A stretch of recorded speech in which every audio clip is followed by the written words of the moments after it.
વડોદરા શહેરની મોટામાં મોટી હોસ્પિટલ એટલે એસએસજી હોસ્પિટલ અને આ જ એસએસજી હોસ્પિટલમાં ફિઝિયોથેરાપિસ્ટ ડિપાર્ટમેન્ટમાં જે દર્દીઓ આવી રહ્યા છે સારવાર કરવા માટે, એક્સરસાઇઝ કરવા માટે, તેઓની સંખ્યામાં વધારો જોવા મળી રહ્યો છે.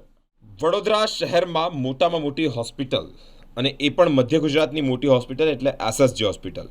ફિઝિયોથેરાપી ડિપાર્ટમેન્ટ જે છે તે ચાલુ છે અને તે પણ ચર્ચામાં છે. ફિઝિયોથેરાપીના તમામ ઉત્કૃષ્ટ સાધનો ધરાવતી એસએસજી હોસ્પિટલ ખાતે તબીબો અને અભ્યાસ કરી રહેલ તબીબી વિદ્યાર્થી દ્વારા જ શરીરના ઓપરેશનમાં થયેલા અવયવો જે પુનઃ પહેલાંની જેમ કાર્યરત થાય તે પહેલાં જ દર્દીઓની સારવાર આપવામાં આવી રહી છે. ફિઝિયોથેરાપી ડિપાર્ટમેન્ટમાં અલગ અલગ વિભાગો પણ કાર્યરત છે, જ્યાં 500થી વધુ તબીબોને અભ્યાસ કરતા જ વિદ્યાર્થીઓ અને વિદ્યાર્થીઓ દ્વારા સારવાર લેવા આવતા દર્દીઓ પણ પૂર્ણ સંતુષ્ટ થાય તે રીતે સારવાર કરવામાં આવી રહી છે. થેરાપી કોલેજની શરૂઆત 1969માં થઈ હતી. તે વખતે 10 સ્ટુડન્ટનું ઇન્ટેક હતો. હાલમાં 124 સ્ટુડન્ટનો ઇન્ટેક છે. જે ઈડબ્લ્યુએસની સીટોનું જે અમલ થયો ત્યારથી 124 સીટ થઈ. એ પહેલાં 100 હતી.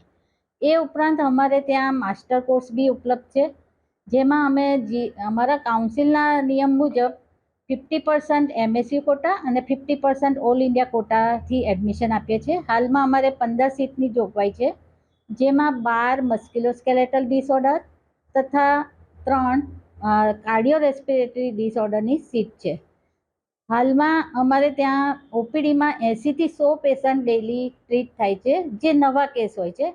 એ ઉપરાંત ફોલોઅપમાં તો રેગ્યુલર ઘણા એનાથી બી વધારે પેશન્ટ આવતા હોય છે. પેશન્ટો તો એકદમ સેટિસ્ફાઈ હોય છે અને સારા થઈને જ જતા હોય છે. એમને બધી જ જાતની ટ્રીટમેન્ટ મળી રહેતી હોય છે. ખાસ આ વસ્તુ પ્રાઇવેટમાં પણ ચાલતી હોય છે, તો એના કરતાં આપણું કેવી રીતે અલગ છે, શું ફરક છે બેમાં? પ્રાઇવેટમાં તો મેઇનલી એ લોકોને પેમેન્ટ કરવું પડતું હોય છે. અહીંયા ગરીબ તથા બધી જ પૈસાવાળા બી લોકોને સારવાર મળી રહે છે અને બધા એક સરખી રીતે ટ્રીટ કરીએ છીએ.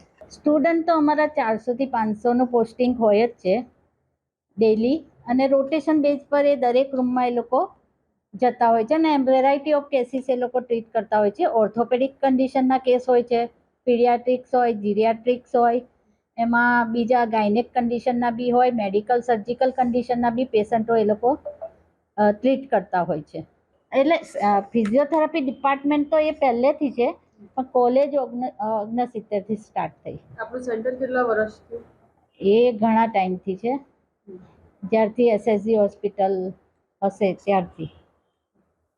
અને વોર્ડના કેસ બી અમારે આફ્ટરનૂનમાં સ્ટુડન્ટ બધા જ વોર્ડમાં એમનું પોસ્ટિંગ હોય છે અને ત્યાં બી પેશન્ટને ટ્રીટ કરવાના હોય છે.